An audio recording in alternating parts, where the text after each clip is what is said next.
that big. In fact, it's significantly smaller than it looks on most widely used world maps. The reality might surprise you. Here's the deal. Most world maps, the ones you've likely grown up seeing in classrooms and textbooks, use something called the Mercator projection. It's a specific method of representing the Earth's spherical surface on a flat plane. This projection has been around for centuries and has become a standard for many reasons. It's particularly great for navigation, especially for sailors charting courses across vast oceans. The Mercator projection preserves angles and shapes locally, making it easier to determine directions, but it's not so great at showing true size, especially when comparing areas far from the equator.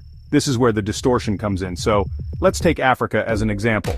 On a typical Mercator projection map, it might look only a bit bigger than Greenland, perhaps even comparable in size. You might think they're in the same ballpark in terms of landmass, but in reality, Africa is a staggering 14 times its size. That's a massive difference, a true testament to the distortion caused by the Mercator projection. It really puts things into perspective, doesn't it? Or check this out. Russia, another landmass located far from the equator, stretches across the top of many world maps, looking absolutely massive. It appears to be one of the largest countries on Earth, dominating the map with its sheer size, but it's way smaller than you'd think compared to continents near the equator like South America or even Australia. The closer a landmass is to the equator, the more accurately its size is represented on the Mercator projection. This difference is quite striking. Why is this happening? Why are these distortions so prevalent? Because stretching a globe, a three-dimensional sphere, into a rectangle, a two-dimensional flat surface, is inherently problematic. It's like trying to flatten an orange peel without tearing it. The process inevitably squishes some places, compressing their area, and stretches others, exaggerating their size. This distortion is a necessary evil when trying to represent the entire world on a flat map. The farther you get from the equator, the bigger things look on a Mercator projection map.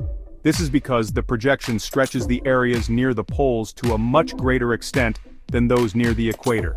Think Canada, a vast country in the northern hemisphere. Europe, a continent with a rich history and diverse cultures, and Alaska, the largest state in the United States, all seem way larger than life on these maps. Their perceived size is significantly inflated due to their distance from the equator. So next time you're looking at a map, whether it's in a classroom, a textbook, or online, remember, the world's not flat, it's a sphere. And because of that, neither are its proportions on a flat map. The sizes of countries and continents are often distorted, especially on maps using the Mercator projection. It's a geographical illusion, a trick of perspective. So the next time you glance at a world map, remember this little secret: mind blown.